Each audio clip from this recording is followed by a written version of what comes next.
오늘은 하나님을 아는 사람이라는 제목으로 하나님의 말씀을 전하도록 하겠습니다. 오늘은 우리가 어린이 주일을 맞아서 우리 어린이들과 함께 예배를 드리고 있는데요. 우리 어린이부 학생들도 사무엘에 대해서는 아마 들어보았고 어느 정도는 알고 있을 거라고 생각을 합니다. 그래서 지난 몇 주간 우리가 보았던 그 사무엘상의 내용을 오늘도 이어서 계속해서 보려고 합니다.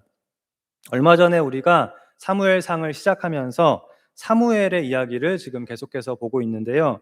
지난 시간까지 본 1장에서는 사무엘의 어머니인 한나의 기도에 대해서 하나님께서 응답을 하셔서 사무엘이 태어나게 되었고, 사무엘이 젖을 뗀 후에, 그러니까 사무엘이 한 3살에서 5살 정도 되었을 때 사무엘의 부모가 사무엘을 실로에 있는 성소에 데리고 가서 엘리 제사장에게 맡긴 것까지를 우리가 보았습니다. 지난주에 우리 어린이부 학생들 성막에 대해서 배웠지요. 네, 성막이라고도 하고 회막이라고도 하고 또 성소라고도 한다고 하였는데요. 자, 오늘 본문의 때는 이스라엘 백성이 가나안 땅에 정착한 이후이지만 아직 솔로몬이 예루살렘의 성전을 건축하기 전이었기 때문에 아직은 성막이 있는, 성막이 성전을 대신하던 시대였습니다. 그리고 당시에는 실로라는 곳에 성막, 즉 성소가 있었는데요. 어린 사무엘은 바로 이 실로의 성소에 맡겨져서 엘리 제사장 밑에서 자라게 된 것입니다. 그리고 이어지는 2장에서는 사무엘의 어머니인 한나가 하나님을 찬양하는 그런 내용인 한나의 기도가 나오는데요. 그 한나의 기도, 한나의 찬양이 10절까지 좀 길게 이어지게 됩니다. 자, 그 부분은 우리가 넘어가도록 하겠고요. 자, 그러고 나서 11절에 보면 엘가나는 라마의 자기 집으로 돌아가고 그 아이는 제사장 엘리 앞에서 여호와를 섬기니라라고 하였습니다. 자, 엘가나는 사무엘의 아버지였지요. 사무엘의 부모는 라마에 있는 자기의 집으로 돌아가고 어린 사무엘만 실로의 성소에 남겨지게 되는데요. 그 아이, 즉 사무엘은 제사장 엘리 앞에서 여호와를 섬기니라라고 하였습니다. 아마도 사무엘은 이 엘리 제사장의 양아들처럼 되어서 이제 제사장 엘리 밑에서 자라게 되었을 텐데요. 엘리에게는 이미 아들들이 있었거든요. 사무엘보다는 훨씬 나이가 많은 그런 아들들이 있었습니다. 그런데 이 제사장의 직분은 아들들에게로 계속해서 이어지도록, 세습이 되도록 하나님께서 정하셨기 때문에 이 엘리의 아들들 역시 엘리와 같이 제사장이었습니다. 1장 3절에 보면 엘리에게는 두 아들이 있었는데 그 두 아들의 이름은 홈니와 비느하스였고요. 이 둘은 모두 실로의 성소에서 제사장으로 있었다고 하였습니다. 그런데 아버지 엘리와는 달리 이 엘리의 두 아들은 행실이 매우 좋지 않았고 심지어 악행을 일삼는 자들이었습니다. 사무엘상 2장은 바로 이러한 엘리의 두 아들들과 사무엘의 모습을 대조적으로 보여주면서 장차 하나님께서 엘리의 집을 심판하시고 대신 사무엘을 사용하실 것을 우리에게 암시하고 있습니다. 당시에 실로의 성소는 예루살렘 성전과 같은 그런 상징적인 의미가 있는 곳이었기 때문에 실로의 제사장인 엘리는 아마도 당시에 이스라엘에서 가장 영향력이 있는 지도자였을 것입니다. 그리고 그 자리는 엘리의 아들들에게로 이어지게 되어 있었습니다. 그러나 하나님은 엘리를 대신할 사람으로 엘리의 아들들이 아닌 사무엘을 택하시고 사무엘을 어려서부터 준비시키셔서 이스라엘의 사사로 만드시고 사용하시게 됩니다. 오늘 본문은 왜 이렇게 될 수밖에 없었는지 그 이유를 보여주고 있는데요. 바로 엘리의 아들들의 악행을 고발하고 있습니다. 12절에 엘리의 아들들은 행실이 나빠 여호와를 알지 못하더라 라고 하였는데요. 이것이 엘리의 아들들이 어떤 사람이었는지를 설명하는 말입니다. 이들은 행실이 나빴고 또 여호와를 알지 못하는 자들이었다라는 것입니다. 엘리의 아들들은 제사장들이라고 하였습니다. 그런데 어떻게 여호와를 모를 수가 있을까요? 제사장이 어떻게 하나님을 모를 수 있습니까? 자, 여기서 여호와를 알지 못한다라고 하는 말은 이들이 머리로는, 지식으로는 물론 여호와 하나님을 아는 사람이지만 하나님과의 교제도 없고, 그래서 진정으로 하나님의 살아계심을 알지 못하고 하나님을 나의 하나님으로 고백하지 못하는 그런 상태에 있다는 것을 뜻하는 말입니다. 하나님을 하나님으로 인정하지 않고 하나님을 두려워하지도 않고 하나님을 업신여기고 하나님을 대적하고 있는 이들의 상태를 말합니다. 자, 바로 이것이 이들이 제사장이었음에도 불구하고 악하고 어리석은 행동을 일삼은 이유였습니다. 엘리의 아들들은 여호와를 알지 못하는 자들이었습니다. 하나님의 살아계심을 믿지 않고 하나님을 향한 경외감도 또 없고 하나님을 두려워하지도 않기 때문에 이들은 나쁜 행동을, 악한 행동을 계속해서 한 것입니다. 자, 그것이 무엇이었냐면요. 13절에 그 제사장들이 백성에게 행하는 관습은 이러하니 곧 어떤 사람이 제사를 드리고 그 고기를 삶을 때에 제사장의 사환이 손에 3살 갈고리를 가지고 와서라고 하였습니다. 구약 시대의 제사장들은 예배자들이 제사를 드린 그 고기에 일정한 몫을 가지도록 취하도록 되어 있었습니다. 이것은 하나님께서 율법으로 정확하게 정해 놓으셨는데요. 제사의 종류에 따라서 하나님께 드려질 목, 또 제사장에게 돌려질 목, 그리고 제사를 드린 사람의 몫이 다 각각 제사에 따라 정해져 있었습니다. 예를 들어서 속죄제나 속건제 같은 경우에는 기름과 내장을 제일 먼저 태운 뒤에, 즉 기름과 내장은 하나님께 제일 먼저 드리고 나머지 부위는 전부 제사장의 몫이 되었고요. 이 속죄제와 속건제의 경우는 그렇습니다.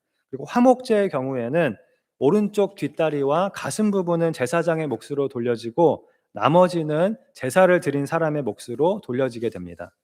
그런데 엘리의 아들들은 어떻게 하였냐면요.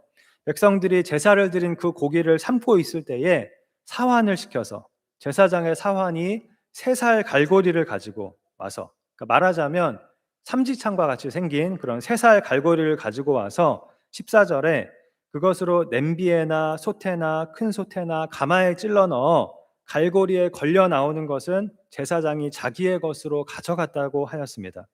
그러니까 율법으로 하나님께서 정해주신 제사장의 몫을 가져간 것이 아니라 3살 갈고리로 푹 찔러서 걸려서 나오는 것은 마구잡이로 고기를 다 가져가고 정해진 것보다 훨씬 더 많이 가져가고 또 제사장이 가져갈 수 없는 부위도 상관없이 다 가져갔다는 것입니다.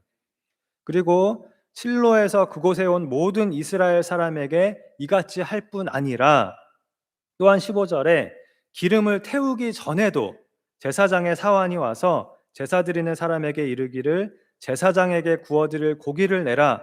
그가 내게 삶은 고기를 원하지 아니하고 날 것을 원하신다 하다가 라고 하였습니다. 심지어 기름을 태우기 전에도 이와 같은 악행을 저질렀는데요.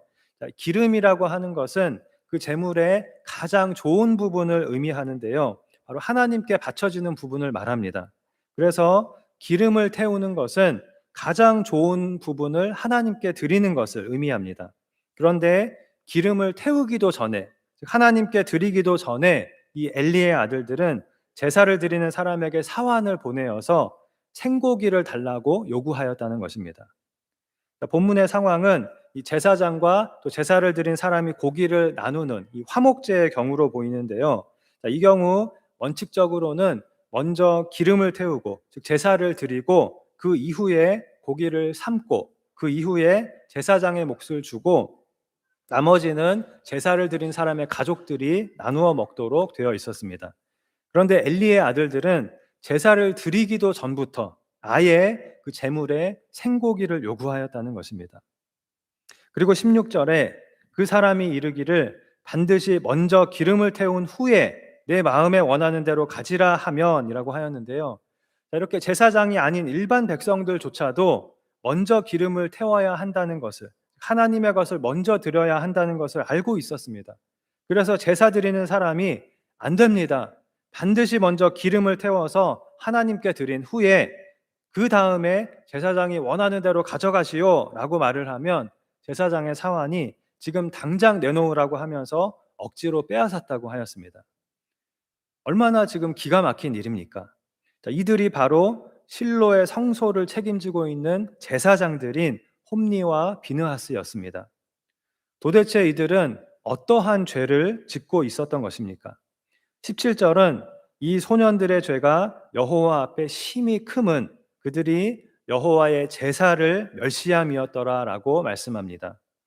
제사를 멸시한 것은 그 제사를 만드시고 그 제사를 받으시는 하나님을 멸시하는 것이었습니다. 그러니 그 죄가 하나님 앞에 심히 클 수밖에 없는 것입니다. 이들은 여호와를 알지 못하였기 때문에, 하나님을 진정으로 알지 못하였기 때문에 제사장으로서 하나님께 드려지는 제사를 멸시하고 이 제사장의 직분을 자신들의 탐욕을 채우는 데에 남용하고 말았습니다. 자, 그렇다면 오늘 본문의 이 엘리의 아들들의 모습이 오늘 우리에게 주는 교훈은 무엇일까요? 이들이 저지른 세 가지 죄에 대해서 살펴보면서 우리가 그것을 살펴보겠는데요. 이들이 저지른 세 가지 죄는, 첫째, 하나님께 드리는 제사를 무시한 죄; 둘째, 하나님께 바쳐지는 제물을 무시한 것; 그리고 셋째, 하나님께서 주신 이 제사장의 직분을 무시한 것이었습니다. 먼저 하나님께 드리는 제사를 무시한 죄인데요, 즉 하나님께 드리는 예배를 무시한 죄입니다. 구약 시대의 제사는 이스라엘 백성이 짐승의 희생 제사를 통해서 하나님께 나아가 하나님을 만나는 예배였습니다. 이 제사가 바로 구약 시대의 예배였습니다. 그렇기 때문에 이스라엘 백성에게 가장 중요한 일은 바로 하나님께 드리는 이 제사였습니다. 그런데 엘리의 아들들은 이 예배를 자신들의 탐욕을 채우는 시간으로 만들어 버렸습니다. 자신들과 백성들에게 가장 중요한 일인 이 예배를 예배가 되지 못하도록 완전히 망쳐 놓은 것입니다. 그렇게 함으로써 다른 사람이 드리는 예배까지 망쳐 놓은 것입니다. 이스라엘 백성이 하나님께 나아가는 수단인 이 예배를 망쳐 놓음으로써 하나님과 이스라엘 백성의 관계를 위험에 빠뜨리는 그런 큰 죄를 범한 것입니다. 우리가 기억해야 할 것은, 우리는 하나님께 드리는 예배가 우리가 하는 모든 일 중에 가장 중요한 일인 것을 깨닫고 예배를 우리는 가장 중요한 일로 여겨야 한다는 것입니다. 이것이 우리가 하나님의 백성으로, 하나님의 자녀로 사는 출발점이 되는 것입니다. 물론 그 예배는 지금 우리가 드리고 있는 이 예배를 말하기도 하지만, 더 중요한 것은 이 예배의 연장이라고 할 수 있는, 이 예배의 확장이라고 할 수 있는 삶의 예배입니다. 우리의 삶이 하나님과 교제하는, 하나님을 만나는, 하나님을 섬기는, 또 하나님을 기쁘시게 하는 예배가 되게 하는 것, 이것이 우리가 하는 모든 일 중에 가장 중요한 일, 가장 첫째 되는 일이라는 것을 우리는 꼭 진심으로 깨달아야 하겠습니다. 이것을 깨닫지 못하면 언제든지 우리도 엘리의 아들들과 같이 예배를 예배되지 못하게 하고 다른 사람의 예배까지 방해하고 하나님께 드리는 예배를 멸시함으로 하나님을 멸시하는 그런 큰 죄를 범하게 될 수도 있는 것입니다. 자, 다음으로 엘리의 아들들이 범한 두 번째 죄는 하나님께 바쳐지는 제물을 무시한 것인데요. 구약 시대의 제사는 하나님께서 모든 것을 자세히 정해 주셔서 모든 것이 율법에 따라 정확하게 드려져야 했습니다. 그러면 그러한 순종하는 믿음으로 드리는 그 제사를, 그러한 예배를 하나님은 기쁘게 받으셨습니다. 그런데 누구보다 그것을 잘 알고 있는 엘리의 아들들이, 그것이 잘 지켜지도록 하는 책임을 맡고 있었던 엘리의 아들들이, 그 제사장들이 자신들의 탐욕으로 인하여 하나님께 바쳐질 제물을 가로채었습니다. 하나님의 것을 제사장으로서 하나님의 면전에서 도둑질을 한 것입니다. 심지어 올바로 예배하고자 하는 예배자들을 협박하면서 그들이 하나님께 온전한 제물을 바치는 것까지도 방해를 하였고, 하나님의 것을 도둑질하고 다른 사람의 것을 갈취하는데 이들은 정신이 없었습니다. 오늘날 우리가 하나님께 드리는 예배는 소나 양과 같은 제물을 하나님께 드리지 않습니다. 왜냐하면 예수님께서 진짜 제물로서, 완전한 제물로서 십자가에서 우리를 위하여 단번에 드려지셨기 때문입니다. 자, 그렇다면 우리가 하나님께 드려야 할 제물이 있다면 그것은 무엇일까요? 예수님께서 우리를 대신하여 드려지셨으니 우리가 드려야 할 제물이 있다면 그것은 바로 우리 자신일 것입니다. 예수님께서 우리를 대신해서 우리가 죽어야 할 그 자리에서 이미 우리를 위해서 대신 죽어주셨기 때문에 그렇게 우리가 또 한 번 죽어야 하는 것은 아닙니다. 대신 성경은 우리 자신을 산 제물, 살아있는 제물로 하나님께 드리라고, 즉 우리의 삶을 하나님께 드리라고, 우리의 삶이 하나님이 기쁘게 받으시는 그런 예배가 되게 하라고 성경은 말씀합니다. 자, 우리가 기억해야 할 것은 우리의 삶은 온전히 우리의 것이 아니라는 것입니다.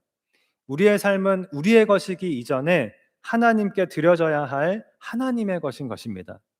예수님께서 자신의 목숨으로 우리를 사셔서 우리가 새 생명을 얻어서 지금 새 생명의 삶을 살고 있는 것이기 때문에 우리는 우리 자신의 것이 아니라 주님의 것이라고 성경은 말씀합니다. 그래서 우리가 항상 잊지 말고 기억해야 할 것은 지난주에 말씀드린 것처럼 우리의 주인은 하나님이시라는 것입니다. 우리에게 있는 재물, 우리에게 있는 재능, 또 우리에게 있는 시간, 우리에게 있는 모든 것의 주인은 하나님이시고, 우리는 주인의 것을 맡아서 그 주인의 뜻대로 주인을 위해서 사용하고 관리하는 청직이라는 것을 우리는 항상 기억하고 살아가야 하는 것입니다.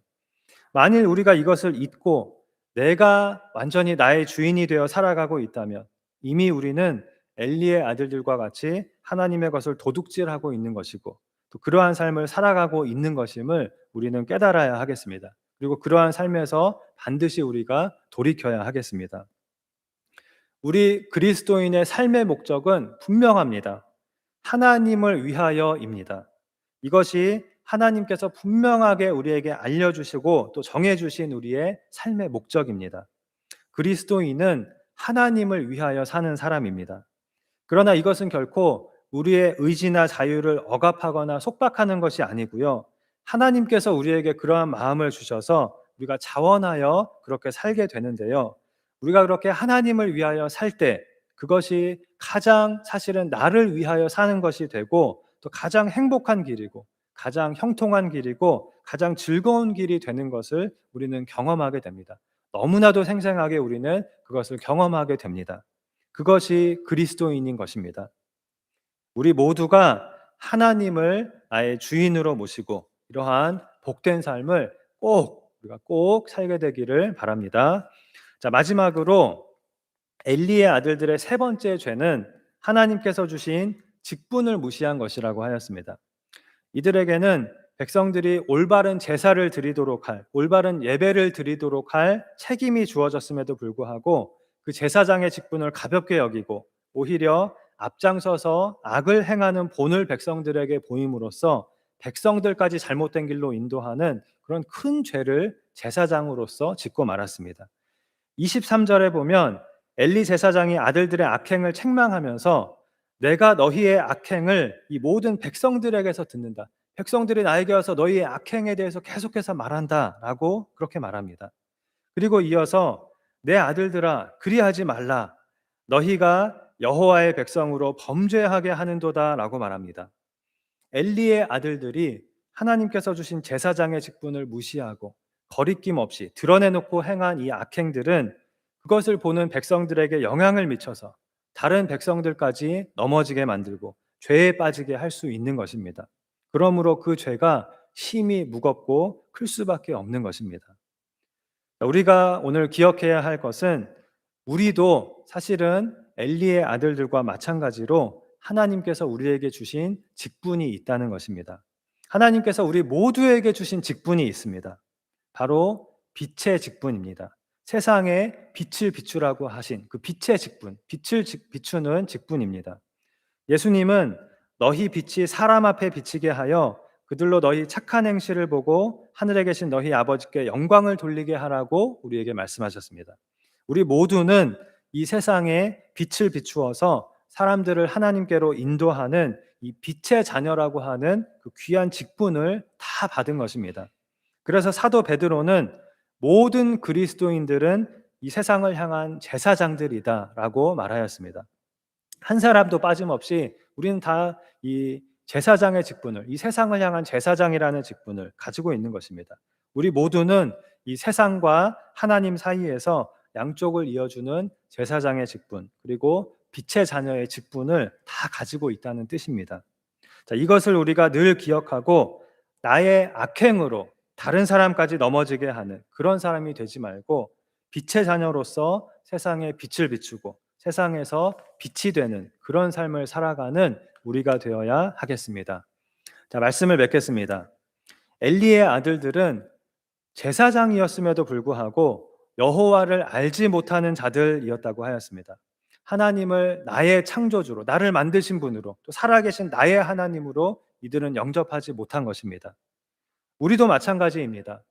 우리가 오늘 스스로를 돌아보고 깨달아야 할 것은, 만일 우리가 매주 이렇게 교회에 나와서 예배에 참석하고 있다고 하더라도, 또 내가 내 입으로 나는 그리스도인입니다 라고 말한다 하더라도, 또는 내가 믿는 가정에서 태어나서 어려서부터 쭉 교회를 다녔다 하더라도 엘리의 아들들처럼 여호와를 알지 못하는 그런 상태에 있을 수도 있다는 것입니다. 그리고 그로 인해 엘리의 아들들과 같은 그런 죄를 범하고 있을 수도 있다는 것입니다. 우리에게 가장 중요한 것은 다른 것이 아니라 하나님을 아는 것입니다. 우리의 인생에서 가장 중요한 일은 내가 하나님을 아는 사람이 되는 것입니다. 하나님은 나의 창조자이시고 나를 사랑하시는 아버지이시고 나와 교제해 주시는 분이시고 늘 나와 함께 계시는 나의 하나님이시고 또 나의 기도를 들으시며 나를 돌보시고 인도하고 계시는 나의 하나님이심을 알고 그 하나님과 함께 사는 사람이 되는 것입니다. 이것이 하나님을 아는 사람이고, 우리가 하나님을 아는 사람이 되어 하나님을 아는 사람으로 살아가는 것이 우리의 인생에서 가장 우선적이고 가장 중요한 일인 것입니다. 그리고 이것을 위해서 우리가 중요하게 생각해야 할 것은 바로 우리가 지금 드리고 있는 이 예배입니다. 우리가 하나님의 백성으로서 하나님 앞에 나아가서 함께 하나님을 만나고 찬양하고 말씀을 배우고 하는 이 시간이 우리가 하나님을 아는 사람이 되어 세상을 살아가며 우리의 삶을 하나님이 기뻐 받으시는 예배가 되게 하는 일에 아주 중요한 밑거름이 되는 것입니다. 그러므로 우리는 언제나 이 예배를 나에게 있어 가장 중요하고 첫째 되는 일로 생각하고 이 예배를 잘 드려야 합니다. 그리고 우리가 예배를 잘 드리고 말씀을 잘 배우면 하나님께서 우리에게 역사해 주셔서 우리를 인도하셔서 자연히 우리가 하나님을 나의 주인으로 삼고 기쁘게 하나님을 위하여 살아가게 될 것이고, 또한 빛의 자녀로 이 세상을 살아가며 하나님께서 주신 빛의 직분을 잘 감당하게 될 것입니다. 그러니까 여러분, 우리가 무엇을 잘 드려야 된다고요? 예배를 잘 드려야 됩니다. 우리 어린이들도 또 청소년들도 청년들도 우리 어른 성도님들도 모두 예배를 잘 드려서 우리 모두가 진정으로 하나님을 아는 사람으로 이 세상에서 가장 복되고 행복하고 풍성한 삶을 살아가며 하나님을 기쁘시게 하고 또 하나님을 영화롭게 하는 빛의 자녀로 다 살아가게 되기를 주님의 이름으로 축원합니다. 기도하시겠습니다. 하나님 아버지, 우리를 하나님의 자녀로 삼아 주시고 우리를 사랑하여 주시고 함께하여 주시니 감사합니다. 우리가 엘리의 아들들과 같이 하나님을 알지 못하는 사람이 되지 말고 하나님을 나의 하나님으로 모시고 늘 하나님과 교제하며 진정으로 하나님을 아는 사람으로 살아감으로 우리의 삶이 하나님을 기쁘시게 하는 참 예배로 드려지며 우리에게 주신 빛의 직분을 감당하며 빛된 삶을 살아가는 우리 모두가 되게 하여 주시옵소서.